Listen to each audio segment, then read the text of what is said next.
সম্মানিত সুধীবৃন্দ, আমন্ত্রণ জানাচ্ছি বাংলা ভাষায় ব্যবহৃত 4টি শব্দের প্রয়োগ নিয়ে আয়োজিত আজকের শিখনে অংশগ্রহণ করার জন্য। 4টি শব্দ আমরা এখানে তুলে ধরেছি: অনুপস্থিত, অবর্তমান, আশা এবং প্রত্যাশা। এই শব্দ 4টি কখন, কোনটি, কোথায় ব্যবহার করব সেই বিষয় নিয়েই আজকের এই শিখনটি সাজিয়েছি। চলুন আমরা শিখনের মূল অংশে প্রবেশ করি। প্রথমে যে বাক্যটি আমরা তুলে ধরেছি, প্রধান অতিথির অবর্তমানে বিশেষ অতিথি প্রধান অতিথির আসন গ্রহণ করলেন। এই বাক্যটি শুদ্ধ এবং অশুদ্ধ বা সঙ্গত ও অসঙ্গত দুই ক্ষেত্রেই প্রযোজ্য হতে পারে। বিষয়টি একটু ব্যাখ্যা করি। যদি আমন্ত্রিত প্রধান অতিথি জীবিত থাকেন, তাহলে এই বাক্যটি লেখা বা বলা সঙ্গত নয়, কেননা অবর্তমান শব্দটি দ্বারা মৃত ব্যক্তিকে বোঝানো হয়েছে। অবর্তমান বা মৃত ব্যক্তি কখনো উপস্থিত হতে পারেন না বা পারবেন না।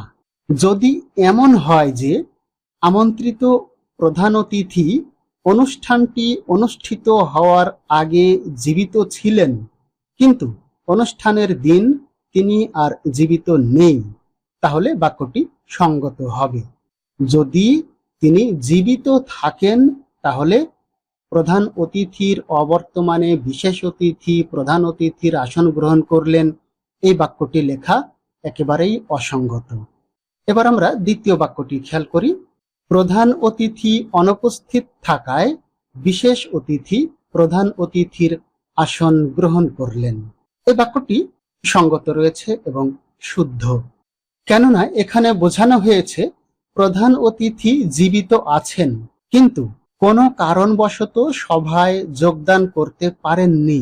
তখন আমরা এই কথাটি লিখব যে প্রধান অতিথি অনুপস্থিত থাকায় বিশেষ অতিথি প্রধান অতিথির আসন গ্রহণ করলেন। কেননা অনুপস্থিত ব্যক্তি তার অনুপস্থিতির অবসান ঘটিয়ে উপস্থিত হতে পারেন, কিন্তু অবর্তমান ব্যক্তি কখনোই তার অবর্তমানকে ঘুচিয়ে উপস্থিত হতে পারেন না। সুতরাং আমরা বলবো এইভাবে। অনুপস্থিত বলার ক্ষেত্রে খেয়াল করব যে ব্যক্তিটি জীবিত আছে কিনা। জীবিত থাকলে প্রধান অতিথি অনুপস্থিত থাকায় বিশেষ অতিথি প্রধান অতিথির আসন গ্রহণ করলেন, এই বাক্যটি ব্যবহার করব। আমরা আশা করছি বাক্য দুটো সম্পর্কে স্বচ্ছ একটি ধারণা পেয়েছি। আরেকটি বাক্য আমরা খেয়াল করব। প্রধান অতিথি এখনো সভায় উপস্থিত হননি, তবে আশা করছি কয়েক মিনিটের মধ্যে উপস্থিত হবেন। এই বাক্যটিতে খেয়াল করুন, এখানে অনুপস্থিত ব্যক্তি তার অনুপস্থিতির অবসান ঘটিয়ে উপস্থিত হতে পারেন। সুতরাং এই বাক্যটি সঙ্গত এবং শুদ্ধ। এ পর্যায়ে বাংলা ভাষায় বহুল ব্যবহৃত দুটি শব্দ আশা ও প্রত্যাশা, এই শব্দ দুটো নিয়ে কথা বলবো। বাংলা একাডেমির আধুনিক বাংলা অভিধান অনুসারে আশা এবং প্রত্যাশাকে সমার্থক হিসেবে উল্লেখ করেছেন, তবে শব্দ দুটোর ব্যবহারিক প্রয়োগে ভিন্নতা আছে। বিষয়গুলো উদাহরণ সহ স্পষ্ট করব। তার আগে একটু বলে রাখি, আশা পূরণ না হলে ব্যক্তির মনে বিষাদ অনুভব করার অধিকার থাকে, কিন্তু অভিমান করার অধিকার থাকে না। আর প্রত্যাশা পূরণ না হলে ব্যক্তির মধ্যে বিভেদের সৃষ্টি হতে পারে, অভিমানে পরস্পরের মধ্যে বিচ্ছেদও হতে পারে। এখন আমরা একটি একটি করে শব্দের প্রয়োগ দেখে নেব। আশা ও প্রত্যাশার ব্যবহারিক পার্থক্য উপলব্ধি করতে হলে প্রত্যাশা শব্দটির গঠনগত দিক আমাদের বিশ্লেষণ করা প্রয়োজন। এখানে খেয়াল করুন, আশা শব্দটির সাথে প্রতি উপসর্গ যুক্ত হয়ে স্বরসন্ধির নিয়ম অনুযায়ী গঠিত হয়েছে প্রত্যাশা শব্দটি। এখানে প্রতি উপসর্গটির অর্থ অনুরূপ, বিনিময়ে, পরিবর্তে এইরকম প্রকাশ করে। অর্থাৎ কোনো কিছুর বিনিময়ে বা কোনো কাজের বিনিময়ে যে ফলাফল কামনা করা হয় তা হচ্ছে প্রত্যাশা। একটি উদাহরণ দেখলে আমরা আরো স্বচ্ছ ধারণা পেয়ে যাব। শিক্ষক মণ্ডলী চলমান মাধ্যমিক পরীক্ষায় শিক্ষার্থীদের কাছ থেকে ভালো ফলাফল প্রত্যাশা করছেন। কারণ শিক্ষক মণ্ডলী শিক্ষার্থীদের পাঠদান করে পরীক্ষার জন্য প্রস্তুত করেছেন। সারাটি বছর শিক্ষার্থীদের পেছনে পরিশ্রম করেছেন। এজন্য শিক্ষার্থীদের কাছ থেকে ভালো ফলাফল প্রত্যাশা করছেন।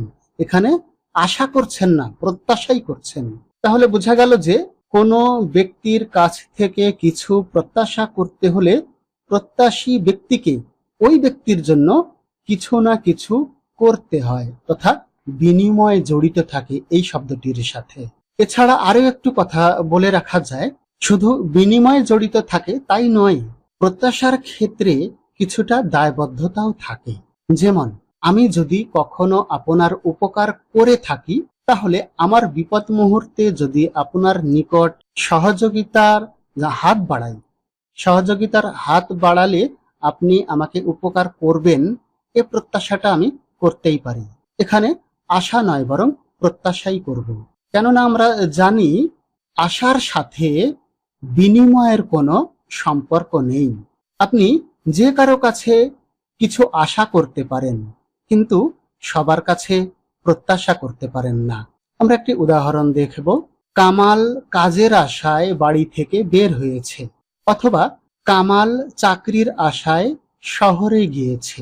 এখানে কাজ বা চাকুরিদাতা প্রতিষ্ঠানের কোনো দায়বদ্ধতা নেই যে কামালকে চাকুরি দিতেই হবে বা না দিলে মনোমালিন্য হবে। সবশেষে আবারও সেই আগের কথাটি বলতে হয়, আশা পূরণ না হলে ব্যক্তির মনে বিষাদ অনুভব করার অধিকার থাকে, কিন্তু অভিমান করার অধিকার থাকে না।